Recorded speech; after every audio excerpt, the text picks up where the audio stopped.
Hello दोस्तों, EFL learning के नए वीडियो में बहुत बहुत स्वागत है आपका। दोस्तों, इस वीडियो में हम सेक्टर्स को टच करेंगे। बहुत ही जरूरी है सेक्टर्स को समझना।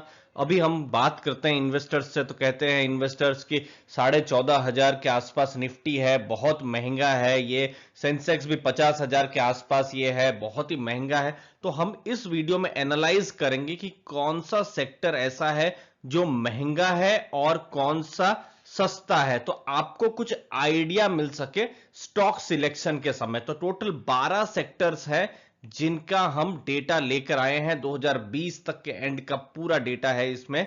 और आपको इससे क्या फायदा मिलेगा, आपको कुछ अपॉर्चुनिटीज किस सेक्टर में मिल रही है, कौन सा सेक्टर सस्ता है, उसके बारे में आपको आइडिया मिलेगा। तो दोस्तों, डेटा पर फोकस रहेगा, लास्ट तक बने रहिए, कोई भी इंपॉर्टेंट इंफॉर्मेशन छूट ना जाए। दोस्तों देखिए, यहां पर बहुत ही जरूरी है समझना और डेटा पर फोकस करना। ये देखिए, सबसे पहले यहां पर फोकस करना है। ये ऑटो ऑटो सेक्टर में अभी फिलहाल आप देख सकते हैं 28.5 का, जी हां, इसका ये प्राइस अर्निंग जो मल्टीपल है वो चल रहा है।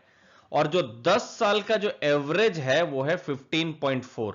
मतलब ऑटो सेक्टर के जो स्टॉक्स हैं वो 85% प्रीमियम में है। मतलब अपने हिस्टोरिकल जो भी उनको प्राइस अर्निंग मल्टीपल मिला था उसके हिसाब से महंगे चल रहे हैं। अब ऑटो स्टॉक्स के ऊपर जरा सा समझ लेते हैं। टू व्हीलर कंपनीज होती हैं, फोर व्हीलर कंपनीज होती है। फोर व्हीलर में जैसे टाटा मोटर्स हो गया, या फिर महिंद्रा एंड महिंद्रा हो गया, या फिर आइशर मोटर्स हो गया। तो ये सब कुछ नाम है।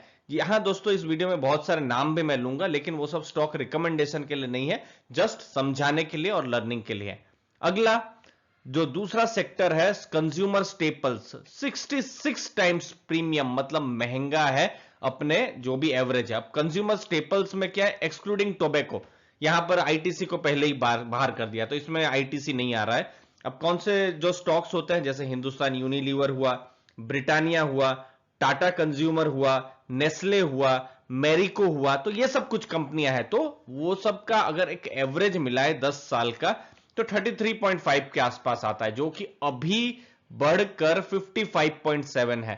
तो अगर आप एफएमसीजी सेक्टर में इन्वेस्ट करना चाहते हैं तो आपको वैल्यूएशन को भी समझना पड़ेगा।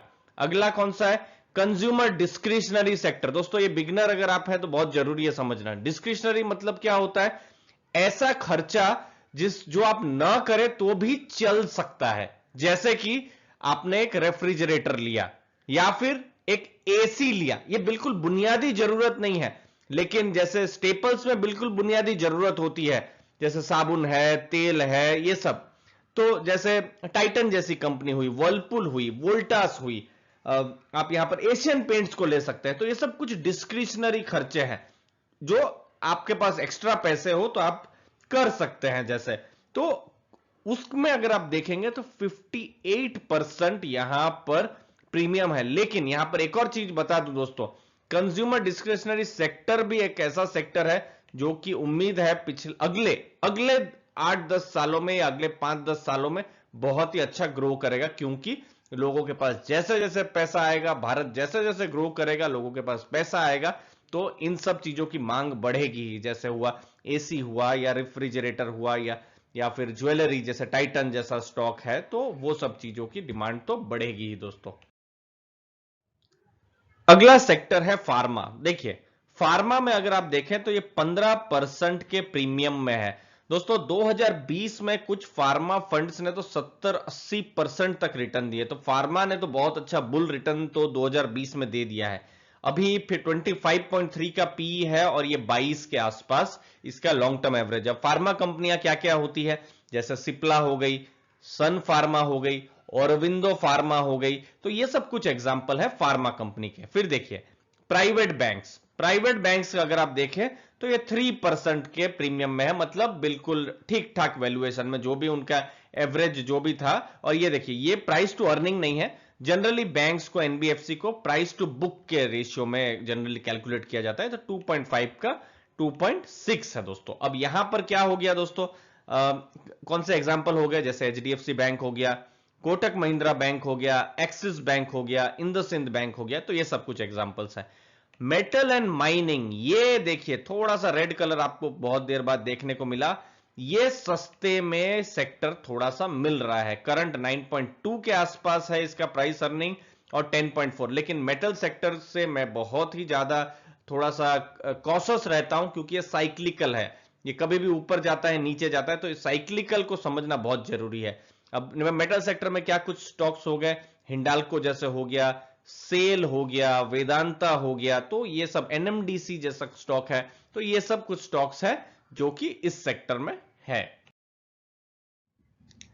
अगला है ऑयल एंड गैस सेक्टर। दोस्तों सरप्राइजिंगली 2020 के एंड तक in fact oil and gas sector भी प्रीमियम में है। देखिए 10 साल का एवरेज है 10.9 और 15.8 का इसका अभी का फिलहाल का जो वैल्यूएशंस है।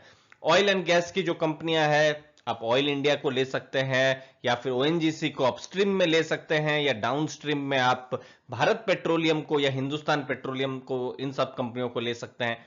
सीमेंट आप देख सकते हैं 37% का इसका प्रीमियम है। श्री सीमेंट हो सकता है, हेडलबर्ग सीमेंट हो सकता है, बहुत सारी सीमेंट की कंपनियां है, अल्ट्राटेक सीमेंट है।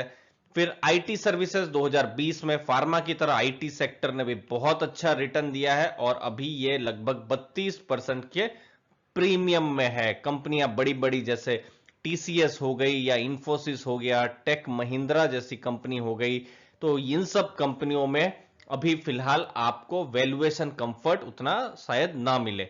लेकिन ये सब तो कुछ महंगे नाम हो गए, कुछ सस्ते नाम भी डिस्कस कर लेते हैं, तो उसके बारे में समझते हैं। अब यहां पर कौन से सेक्टर सस्ते हैं, यहां पर जो टोबैको पहला नाम है, मतलब ये आईटीसी को ही रेफर किया जा रहा है, मेनली आईटीसी को ही रेफर किया जा रहा है, जो कि 24.1 का उसका एवरेज रहा है, लेकिन अभी 17 के आसपास ये सेक्टर ट्रेड कर रहा है, मतलब सस्ते में है 29% के। तो और ये ग्रोइंग बिजनेस भी है, एफएमसीजी बिजनेस भी, आप आईटीसी का ऐड कर लीजिए तो ग्रोइंग बिजनेस भी है। तो ये है, और एक दो जो दूसरी कंपनी है बहुत ही छोटी है, जो कि तंबाकू के साथ जो भी कारोबार करती है। फिर है पीएसयू बैंक्स, लगभग 38% सस्ता है। लेकिन अगर पर्सनली आप बताएं, जो सबसे बड़ी बैंक है एसबीआई, उसको छोड़कर बाकी सब बैंक्स में बहुत कॉन्फिडेंस नहीं आता है। एक जगह गवर्नमेंट प्राइवेटाइजेशन की बात हो रही है और कुछ जगह बैंक्स अपने में मर्ज हो रहे हैं, तो वहां पर वो अभी स्टेबिलिटी नहीं है। तो सस्ता देखकर हम वहां पर एकदम छलांग लगा ले तो ये बहुत ही ज्यादा रिस्की हो सकता है। लेकिन ये सेक्टर बड़ा ही इंटरेस्टिंग है, इलेक्ट्रिक यूटिलिटी सेक्टर, जहां पर बिल्कुल आपको स्टडी करना चाहिए। कुछ स्टॉक जैसे पावर ग्रिड हो गया, एनटीपीसी हो गया, टाटा पावर हो गया, एनएचपीसी हो गया, टोरेंट पावर हो गया, सीईएससी हो गया। तो यहां पर मैं अभी आपको मैं बताऊं कि इनके कुछ के तो जो डिविडेंड यील्ड जो है वो बॉन्ड यील्ड से ज्यादा है। दूसरी बात क्या है कि यहां पर एक जो इशू रहता है वो रहता है कि इनके डेट बहुत ज्यादा रहते हैं, बट ये 39% के अभी सस्ते में मिल रहे हैं 10 साल के हिस्टोरिकल एवरेज में। तो ये जो डेटा था दोस्तों, ये हमने एचडीएफसी की जो ईयर बुक है, जो बिल्कुल जनवरी के स्टार्टिंग में आई थी, तब वहां से हमने ये डेटा को लिया था। अभी सिर्फ 2-2.5 महीने ही हुए हैं, तो डेटा बहुत हद तक ये फ्रेश ही है। अलग जो नया डेटा आएगा तो हम आपके साथ शेयर कर देंगे दोस्तों कि किस हिसाब से है। लेकिन मेन ऑब्जेक्टिव था आपको सेक्टर्स के बारे में बताना, समझाना, कुछ स्टॉक्स जो सेक्टर्स के हैं उसके बारे में बताना। Stocks for only learning, recommendation के लिए नहीं दोस्तों। लास्ट में जाते जाते दोस्तों आपके लिए बहुत ही अच्छी डील है। अगर आप बिल्कुल ही बिगिनर है तो आप फ्री में डीमैट अकाउंट एंजल ब्रोकिंग या फिर अपस्टॉक्स से ओपन कर सकते हैं। फ्री में ऑनलाइन ओपन कर सकते हैं, कोई खर्चा नहीं है। 30 से 45 मिनट लगता है, अकाउंट ओपन हो जाता है। और उसके साथ साथ हमने बिगनर्स के लिए कोर्स भी बनाया है जिसकी कीमत 3,500 रुपए है, जो बिल्कुल ही फ्री में दिया जा रहा है। उम्मीद है आपको वैल्यू मिली होगी वीडियो से। आपने अपना समय दिया उसके लिए बहुत बहुत धन्यवाद दोस्तों। Thank you very much.